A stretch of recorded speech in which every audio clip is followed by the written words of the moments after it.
পানি যেহেতু সত্যি তো আশা করতেছি হইবই, এরপরেও enjoy guys, enjoy. Hello audience, আমি জিয়ার আশরাফুল ইসলাম, স্বাগতম আপনাকে আরেকটি নতুন ভিডিওতে। তো আমি যে জায়গায় মূলত বেড়াতে আসছি ওই জায়গার মধ্যে পুকুর বা দিঘি যেটাই বলেন না কেন, ওইটা দিঘির সংখ্যা খুব কম, কারণ এটা অনেকটা চর অঞ্চলের মতো। দেখবেন চর অঞ্চলে কিন্তু পুকুর খুব কম, সামাসিবল বা টিউবওয়েল খুব বেশি।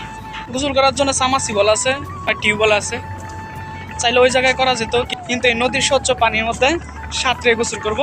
মানে আমার বেড়ে ওঠাটা গ্রামের মধ্যে, ছোটোবেলা থেকে যদি সাঁতরে গোসল না করি তাহলে কিন্তু তৃপ্তি মেটে না। যদিও এখন শহরে থাকি, গোসল যে করি তো তৃপ্তি মেটে না।